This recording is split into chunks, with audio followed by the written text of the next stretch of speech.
Cap City 518, all the way to NY. We doing it, putting it down for the towns. Yeah, me, yo, Stan. It's like that.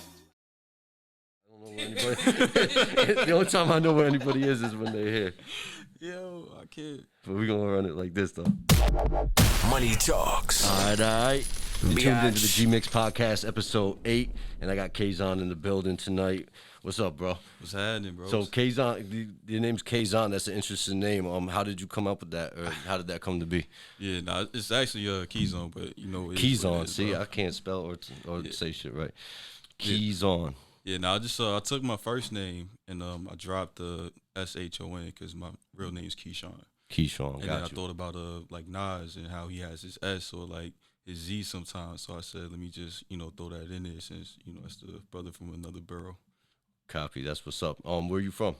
From Queens, same borough I meant to say, but yeah, from Queens, St. Albans, close to Southside. Dope. And you moved upstate. You living up here now? Yeah, we bounced around a little bit. We was in Middletown, then Albany, then Schenectady.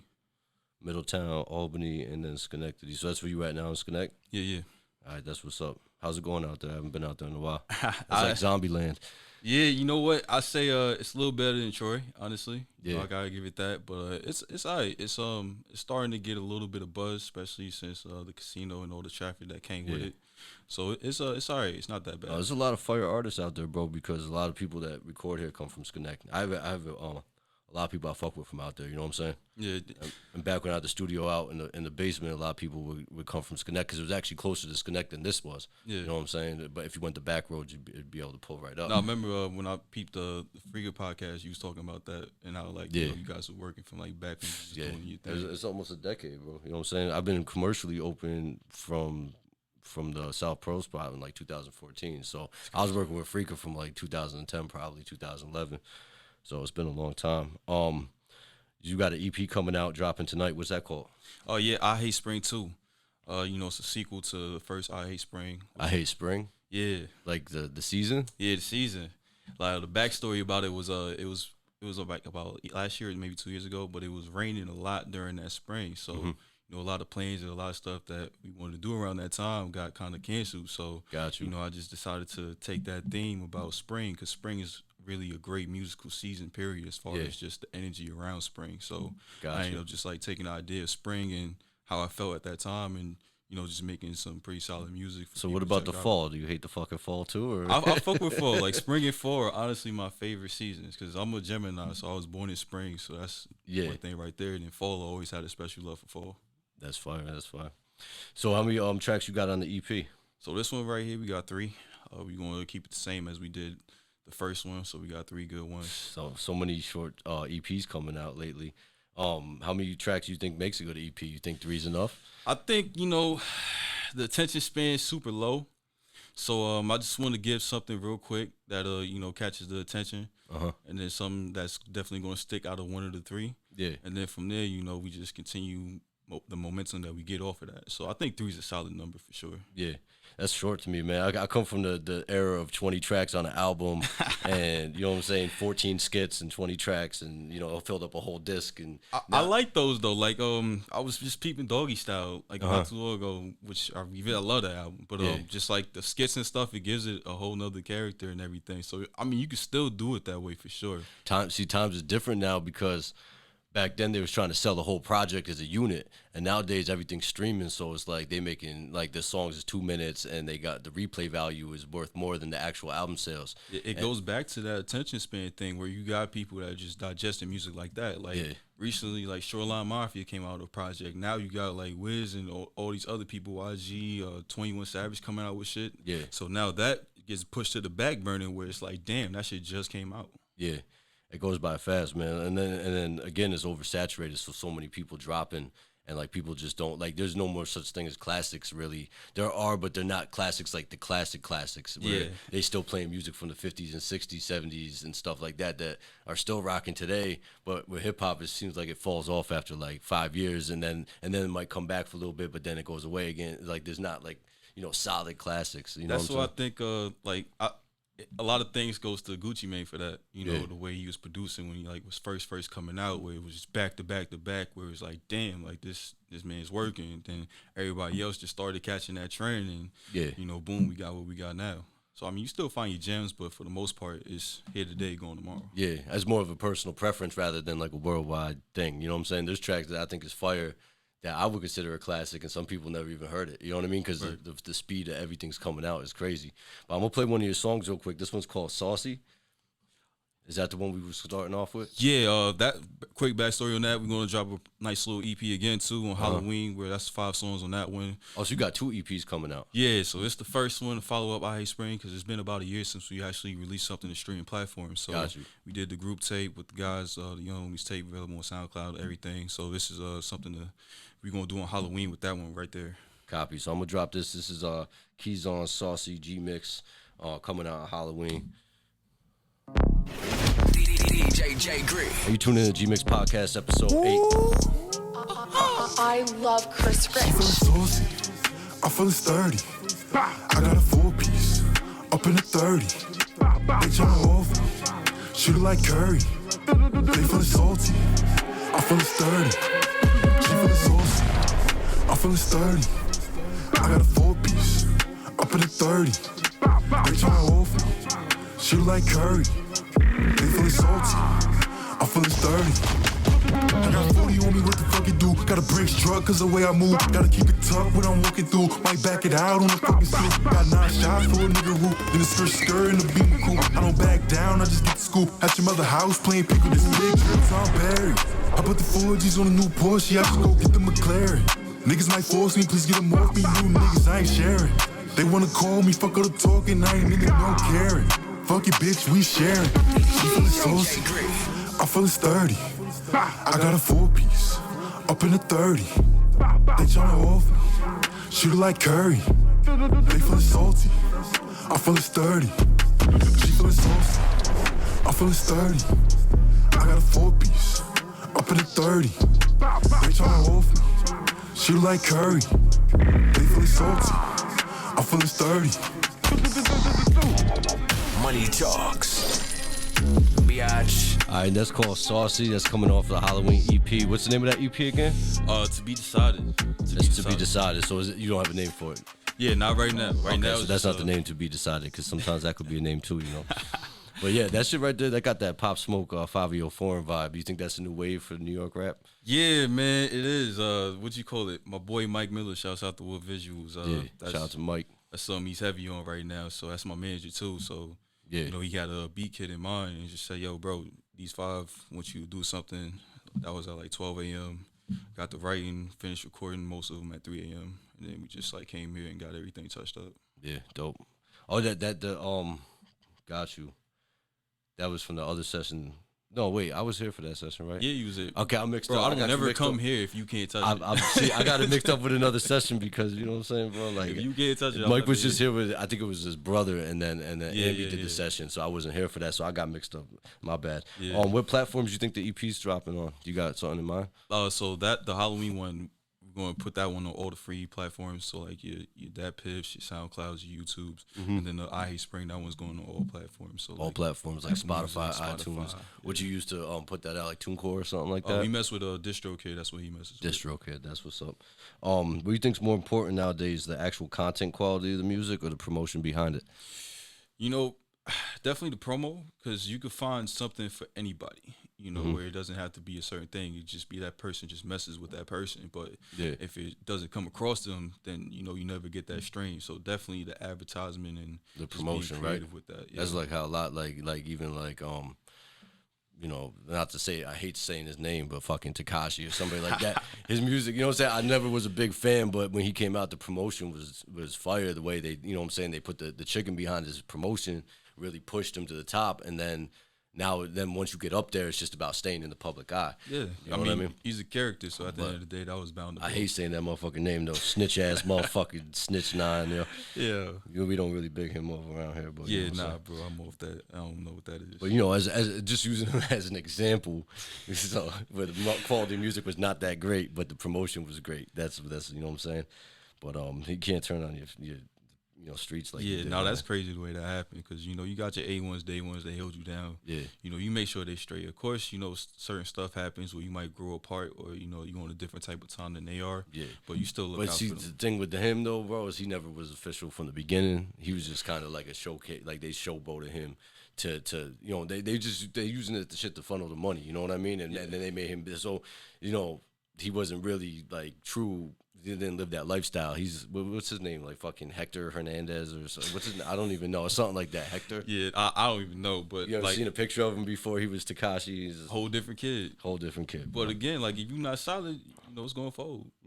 For them to even invest in that was a gamble that they took. It's the same thing like with BMF back in the day, where they was using artists just to clean the money. You know what I'm saying? They putting it in and they making legal money back off of the street money. But it was different though, because you messing with character guys at that point. Like you got Fabulous, you got Jeezy, like who's a solid, came from nothing. Yeah. Came from a whole different environment than Tekashi did. So they're gonna hold it down. But exactly, that's why their longevity. You know what I'm saying? They're still in the game, and he's washed. As far as I'm concerned, you know what I'm saying? Like that shit's crazy. How long you been doing music for? Since diapers, bro. Like, officially like started recording like in the actual studio. Yeah. When I was like about 17, 18, and we went to me solo. I pulled up to the old recording studio Albany where Michael Jackson went to, and we just we went over there. There's a recording studio. Oh, it's like I think they closed now. Nah, they're not closed. I don't know. Michael Jackson didn't go there, bro. The mixing board that they have in that studio is a studio that Michael Jackson mixed one of his records on. Gotcha. He didn't actually go to that studio. The way they were advertising, but they be they was like, nah, Mike step foot. We know who you are, and we know he didn't go to your studio. Yeah, but that's nutty. That mixing board, because I know the guy who owned it, and he told me that he was trying to get me to buy it before I got my studio, and he was going to sell me the whole package, and he tried to sell me the board, and I'm like, bro, like this shit, like analog's cool, and I'll fuck with it, but this is not. If I'm gonna buy analog board, it's going to be a SSL or a Neve or a Council that's like, you know what I'm saying, not this board, you know what I'm saying. But Michael Jackson, he was great, so whatever board he probably mixed on, he tweaked the shit out of it and made it happen. Facts. For what's happened. So you said you've been doing music since you was in diapers. Yeah. So that means you like using the rattle and banging off the wall, and making beats. Nah, I was in the pimp and going around saying I do the damn thing. Oh, word. Yeah, because at that time my uncle was just they like everything, whatever was out at that time between like probably Hove, that was the man around that time, and then of course 50 came a little later. But from there, everything was bumping in the cars. Then they would I would come outside when they was just outside drinking 40s and shit, parked, and then I would just start rapping and shit. And then as I got older, 50 was my biggest influence. So just watching Get Rich or Die Trying 100 times, and then getting the notebook, starting to write stuff. So that inspired you. That's some of your inspiration with it. And and you got music in your family. Is that what got you started? Like, are they do music, or they was just big on listening to music? I really didn't find out that like a lot of them were into music till like later on when I found out like, oh, that's your family. So like Ja Rule's Jeffrey Atkins, that's my cousin. Oh, where? Yeah. Where's he at now? Shit, I don't know, bro. But last time I seen anything from Ja Rule was that huge scandal with that party on the island. I forgot what it was called, but I watched a Netflix special on that, and they do that big, what is it called? The Fire Festival. Yeah, I watched the tutorial, and it seemed like he got that guy all set up, and then he just jumped shit before that shit went down. Bro, shit, bro. I don't know what the fuck happened with that one. So you were a huge 50 fan, but then Ja Rule's your cousin. That doesn't make no sense. Because what happened was, so my cousin, like, because Ja, of course, is my cousin, and then my grandmother's sister, her son was underneath Murder Inc. around that time. Yeah, and so I wouldn't go to their house all the time. So when I'm home, I'm listening to like 50 and Jay-Z and like Janet Jackson, whatever my mom's playing. And 50 was hot at that time. So we getting every G-Unit radio mixtape, that's in rotation. So I'm knowing the lyrics by heart. I got the video. So you think 50 killed Ja? Like when he came out, he killed him commercially? Like Ja couldn't work no more? Yo, it was even though he hit him on the mixtapes too, you know what I'm saying? It wasn't even a commercial battle. Yeah, like, he just went on the mixtape game, but like that, you think that ruined his career? I think when he started to bring in Eminem, that just like brought in a whole nother wave that they were not ready for. Yeah, did Eminem really diss Ja though? Hail Mary. That Hail Mary, right? Yeah, with, but he didn't do too Rhymes. much on him. He was more on Benzino and a couple other people. I know he was getting at. Yeah, but at he the mentioned time. he definitely threw a couple punches at him. Which if M says something about you at that time, that's the biggest white boy in the game, bro. It's crazy. It's like that Drake and Meek beef where you're not gonna beat Drake's fan base. You might perform nice on the record, but at the end of the day, you still got to deal with that fan base and them just all over your shit. They loyal, but nowadays I seem like a lot of people like really don't like Eminem anymore. Like he's like back when I was younger, he was the man. You know what I mean? And I feel like he didn't even do nothing to violate as far as an artist. Like he didn't like, you know what I'm saying? Like he didn't snitch or he didn't do like he just kind of fell back. You know what I mean? And he's not really a social type, and I understand that. You know what I mean? But like people now, like even with the battle with MGK that he had, like people was really like mad at M for some reason, and I see a lot of M haters, and I'm like, damn, like what did he do to make people switch up on him like that? And maybe it's a new generation, and he kind of his old generation still fuck with him, but the new generation don't fuck with him because they're not into the lyrics the same or something. I don't know. I think he had like one bad project, which I think was the Recovery album. And then after that, that's because he wasn't high. Yeah, like His it's best all the shit just started coming out after that project. So then it was like, nah, he don't got it no more. So now he comes back with something, but it's still like you got to do more to get it back, which you probably never gonna get it back. Do you think he's too lyrical? Do you think like that is so much that people can't even comprehend half of it because it's just too much coming at you at once? Like you really got to sit there and analyze his music instead of just having a good time to it. Like, well, it's not mainstream no more. It's but it has a lane. Like you see Griselda, what they do.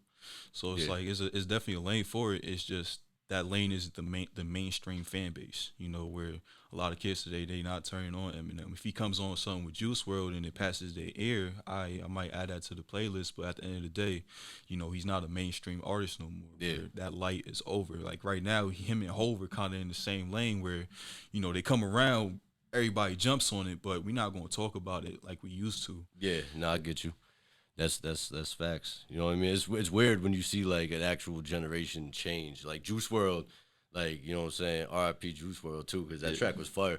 But like, you know what I'm saying? You see where the tilt is from going from the lyricism to going to more like that emo type rap where it's like, oh, and like, talking about depression and issues and relationship problems. So it's like back in the day, rap used to be like rip your fucking head off, you can't fuck with me shit. And nowadays it's like I'm sad and I'm in the corner by myself. Like, you know what I'm saying? Yeah, like, we went from Wu-Tang to a whole nother thing, But it's evolution, man. And at the end of the day, it's a youthful culture. So it went from 50 Cent shoot 'em up shit to like, you know what I'm saying? Like too many Xanaxes today.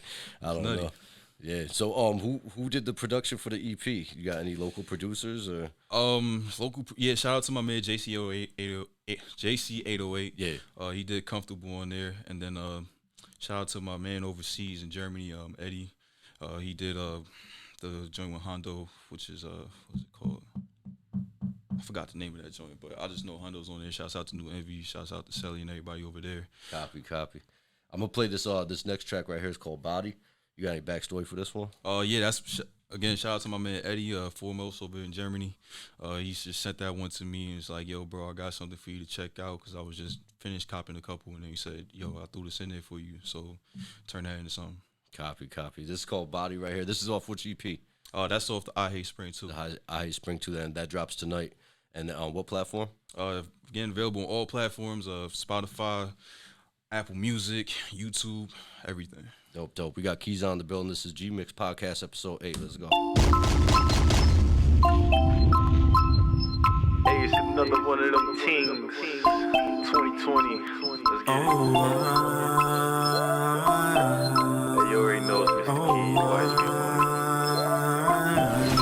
DJ Grav. I want to hold and caress all in your body. I want to hold and caress all in your body.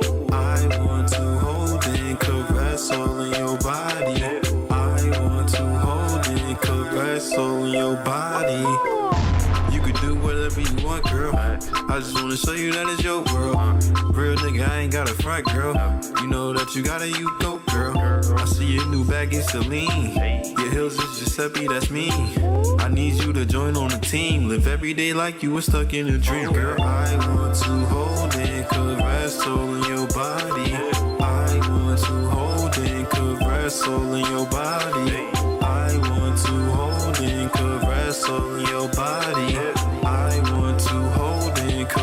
caress all in your body. Back up your back to the front, girl. Back up your back to the front, girl. Back up your back to the front, girl. Back up your back to the front, girl. Show 'em how to do it, cause your mama did it. Show 'em how to do it, cause your mama did it. Show 'em how to do it, cause your mama did it. And you know it's so good, cause that's how you feel. I want to hold and caress all in your body. I want to hold and caress all in your body. I want to hold and caress all in your body. I want to hold and caress all in your body. Money talks. Biatch.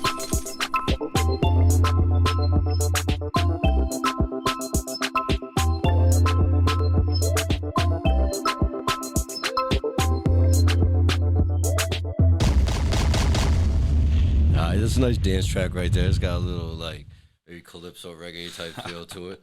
How would you classify your music if you had to classify it? Oh shit, man, whatever. Because we just went all the way from like some New York drill type shit to some other whole nother lane. Nah, I really shit, man. I owe it to Mike, honestly, because you know, we'll sit down and like go over sounds and stuff like that, or things that we think is dope. Like that one came out of another pack that came from a producer that he came across and just said, "Yo, check these out." And I was reggae, so I said, you know what, let me get in the Shon Paul bag real quick, and that's what happened. Yeah, that shit was fire right there. You plan on making any music videos for the EPs? Yeah, for sure. What songs you picking? We gotta see what we in the mood for. Honestly, whatever inspires Mike. Yeah. He's the type where if I get him when he's inspired, it's gonna be something fire. Yeah. So like we just gotta go off of like what the feel is and what you think the move is, and we gonna make a movie. That's dope. So he's your official manager now, Mike? Yeah. I didn't even know he was managing artists. I thought he was still just doing videos. Yeah, nah, he's managing. Well, I know that's my brother, so yeah. I had a lot doing because I was managing the brand with the artist, managing the clothing brand and everything. So I was like, yo, you mind helping me out with this? And then, it was mutual, wasn't something that was forced. So yeah, it's my bro. That's dope.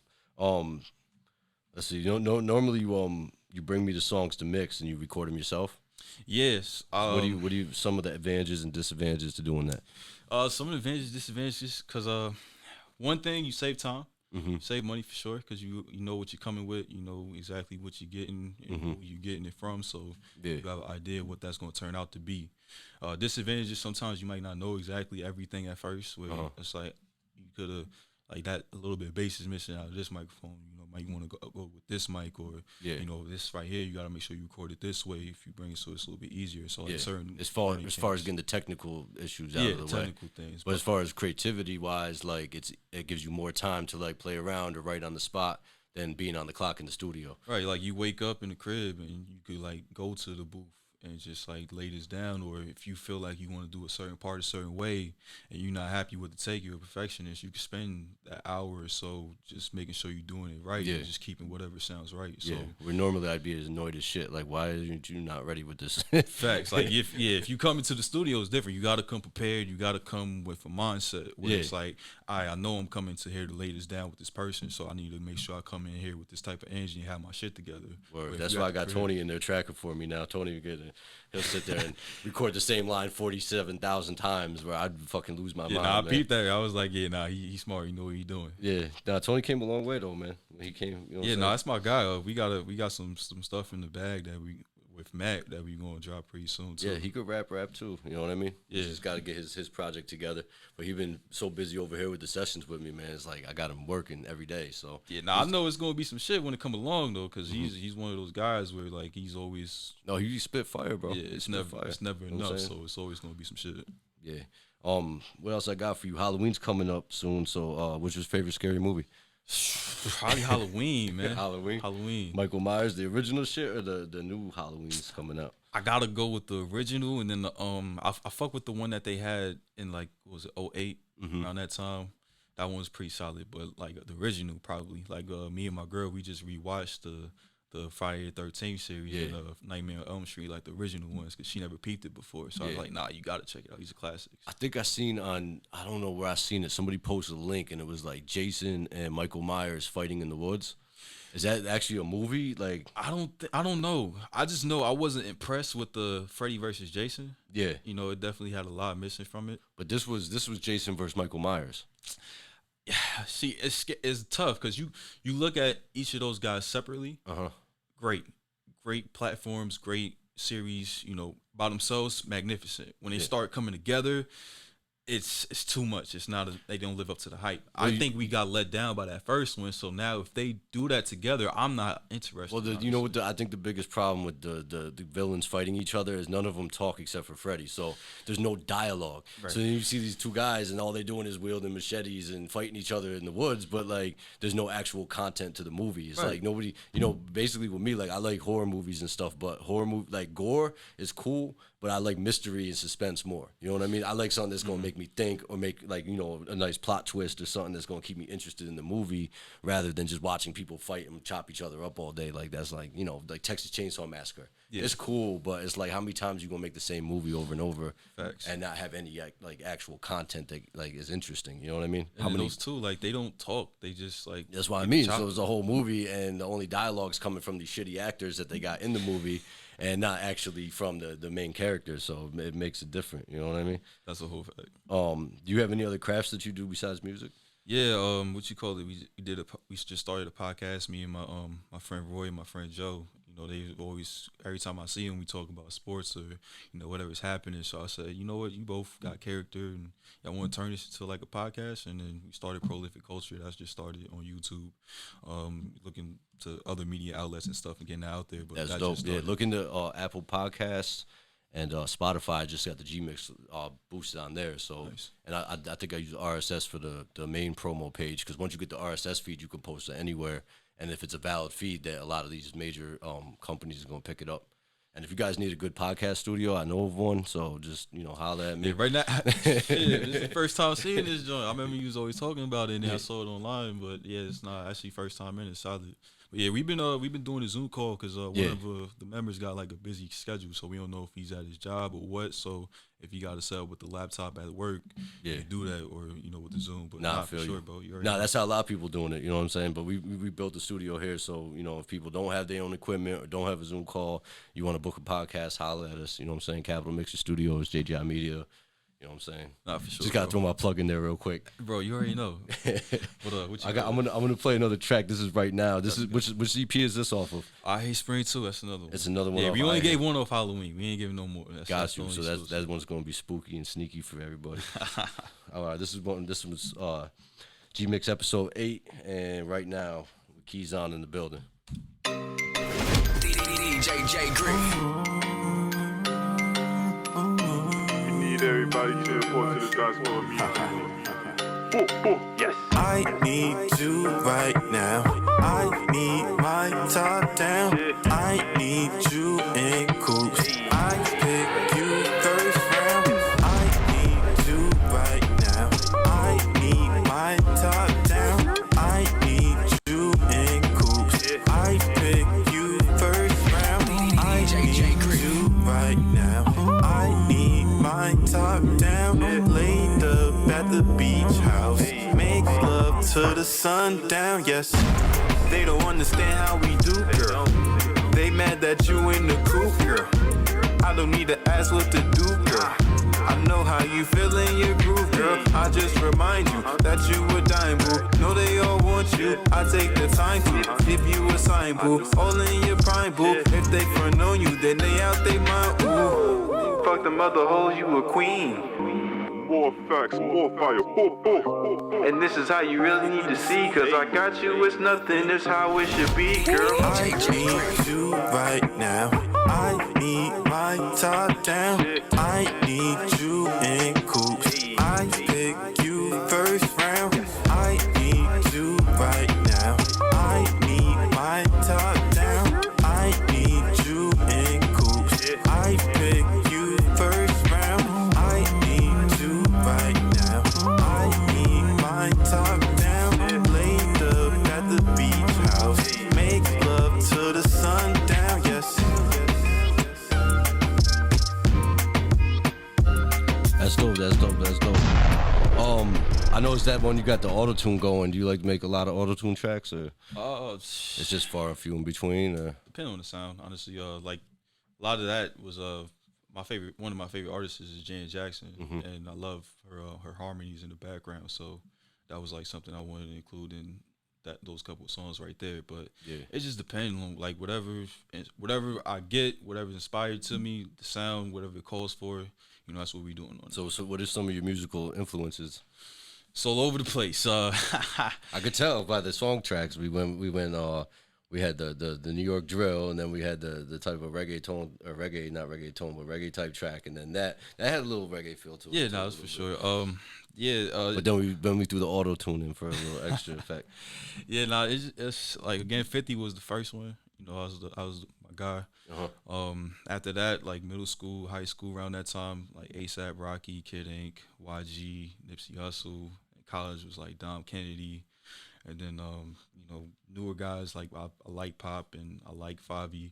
So like, you know, it's I like different sounds. You know, I appreciate it. I don't soak in it like, damn, music ain't the same. It's just like, that's dope what they doing now. Like, that's cool. You just adapt to the times, which makes a true artist though, because like like, you know, these old head rappers, and they sit there and they defy the new music, and they're like, no, and they're like, and then they washed, you know what I'm saying? But like, a true artist can adapt to the times and actually take what's relevant and adapt to it and make dope records and stay relevant. You know what I mean? That's a fact. Because if you sit there and deny the future, you're always gonna be stuck in the past. You got to be able to adapt to the newer times. So right. And then, you know, I agree with you there. There's a lane for those guys for sure. Like, you look at Griselda. Like, not saying that Benny don't do some new stuff, but they stick to boom bap, and there's a whole fan base loving to hear boom bap every single day. There's a niche market for anything that you do. As long as you know what your market is and you got to kind of stay true to your market too, because now if these guys start coming out with some trap beats, then the boom bap guys they're gonna fall off. You know what I mean? So it's kind of like you kind of stay in a lane, but then, you know, you got artists like Drake, or, you know, these mainstream, and they can go on anything because they built their fan base off of doing anything. You know what I mean? That's like one of my guys that I listen to every day is Wiz Khalifa, where he built the number of fan bases just grinding, and he's built it off of just being him, where you hear shit that he's on, like The Thrill, and then you hear other shit like On My Level with Too Short, like he's all over the place, but it's always him being him, so that's why the fan base is always gonna fuck with him. You think he writes his own music? You know, probably some shit, no. Because there's a big controversy, like, where they're saying Drake doesn't write his own music, and they had a ghostwriter for a while. Yeah, Quinn Miller. I would say, you know, artists like me, I write all my own shit, but I've written stuff for people before. Yeah, and it's just like, you're not gonna, like, sometimes if you accept the fact that somebody might have a better pen than you, or if you're like, yo, bro, I want this sound, or like, I like how you made that sound, like, can you do something for me, but making sure that, you know, hardest job of being a ghostwriter is making sure that it sounds like that person. Yeah, you want to give them their own character, not you. Yeah. So I believe, like, you know, Drake writes majority of his stuff, but of course he probably has some hand in projects. Yeah. But I mean, if we're going to put him amongst like the Kendricks and the J. Coles of the world, we can't, because he doesn't write all his own shit. They write their own shit. Yeah. So we got to talk about them in a little bit different light than we would with Drake. Doesn't mean that he's not great though. No, I agree.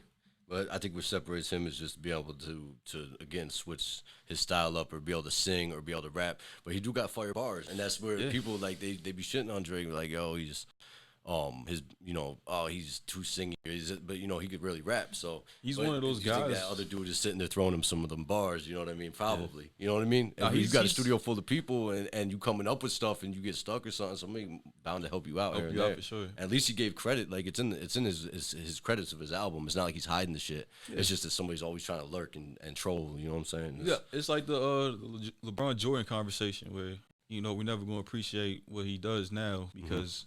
You know, other people did it a different way. Yeah. You know, we're always going to try to take away from it, which we should. We should just appreciate it. Yeah. But I forgot what I was going to say, man. But yeah, off of that, like, Drake, that's a great artist, man. Regardless if he writes it or not, we still going to listen to it. But, he's one of those guys where we don't get enough singing Drake. We don't get enough rapping Drake. So he has to appease both lanes. Yeah. So that's where we'll never get enough. And you know what's dope with him, too, is he's always jumping on some new shit. Yeah. Like, he has, like the whole shit situation with Migos and, what was it, Versace back? Versace. Like, and Migos they was, like, relevant in the South and stuff, but they wasn't on that national platform. And then Drake comes and touches the record, and next thing you know, they national. You know what I'm saying? He kind of birthed them a little bit. You know what I mean? Not all the way, because they still was dope in their own sense, but, like, he put them in the public eye like they've never been before. You know what I mean? The South has their own lane. You know what I mean? Sure. And if you go down there, they're going don't be playing shit on the radio that you don't hear anywhere else because they actually support music differently down there. You know what I mean? Right. So that's kind of dope. So, but Drake, what I like about him is, and he seemed like a loyal dude as far as like loyal to Wayne and loyal to the people who put him on.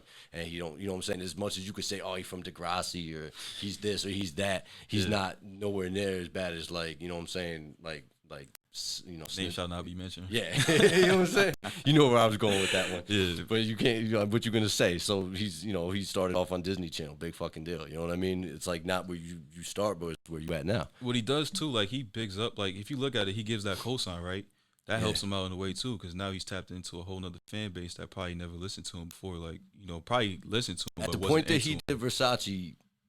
He was already way past that point. Like he's like the new Midas Touch. Like if Drake jumps on your record, that record's gonna go platinum. But it keeps him youthfully relevant. Like you got like at that time he was at the Wayne position when Wayne blew up. So now he's touching back to the youth. So it's like, oh, like let's still keep Drake in our ears. He's dope for that though. Like we were just talking about adapting to times. Like Drake, he's dope for that, and he's dope for giving people a chance. You know what I mean? Because I think he's comfortable in his position in the music industry. So he's like, a lot of these old heads, they feel threatened, and they're like, oh, if this new guy takes my shine. But like what they say, you never lose your shine. Like candles don't lose their shine from lighting another candle. Facts. You know what I mean? So Drake, you know, he's real for that. So. You know what I'm saying? Shout out to Drake. Nah, big shout out to We're gonna change the subject though. What was your favorite album growing up? Shit. The Massacre. Massacre? That's 50? Yeah, that's 50. I had 2 50-cent mentions in the last 2 episodes, man. Nah, I mean, at that time, man, you think about it, like, he was the man. He was Vitamin Water, you know, putting his homies on between Banks and Ayo and Game. And just, like, he was doing his thing as far as a businessman goes. So it was bigger than music. It was probably like what Master P was to people back in the day when he was doing his thing. So you gotta respect it, man. I respect 50 a lot. You know what I'm saying? Even with Power, like Power was a great show. I haven't even caught the new Power yet. Have you watched Power? I can't say I tapped into it yet, but it's one of those things I definitely got to. Yeah, it's a good show, and I respect him for switching lanes and doing Power, and you can see a lot of his artistry, like from his music, kind of in through the show. You know what I mean? Now I'm not saying I don't know how much he writes of the show, but I can see his influence on the show. Yeah, you know what I mean? And even from being in the show to like, you know what I'm saying, and then producing the show, so that's pretty dope. But yeah, 50's definitely a good, good role model for New Yorkers for sure, man. He definitely had his run, and he's still relevant, but just not. Yeah, I mean, he just graduated from music to movies and acting. That's really what it came down to. Where it didn't inspire him no more. So do what you inspired to do, and that's what he did. That's dope, man. But that's pretty much all the time I got. So we got the EP dropping tonight. That's I Hate Spring. Yes, sir. And then we got the Halloween EP that's Untitled that's coming out on Halloween. Yeah, it's not to be announced. It's to be announced. To be announced. Copy. And you got any shout outs or any social links you want to shout out before we get up out of here? Again, shouts out to Mike, shouts out to Wolf Media, shouts out to Matt, Louis, of course, shouts out to Tony Louis, shouts out to Eddie foremost, shouts out to JC808, shouts out to Green, that's my guy right there. Shouts out to Mom, shouts out to God, social media, Mr. Keys, YHB, that's the brand, Young Homies Ballin' clothing line coming soon. What's this called, Young Homies Ballin'? Yep, Young Homies Ballin'. We got the clothing apparel site coming soon. We getting ready to release Bringing back that psychedelic tie-dye going on over there. That's one of the pieces, for sure. Yeah. We got a nice got different styles. Yeah, like we got this. I wore natural green on another show, and it's a nice little crew neck sweater that just colors is crazy. So yeah, we got some nice pieces coming with that. That's dope, man. So look out for the EPs, both of them. I appreciate you for coming out. We got Keyzon in the building. This is GMIX episode 8, man. Thank you. Money talks. Biatch.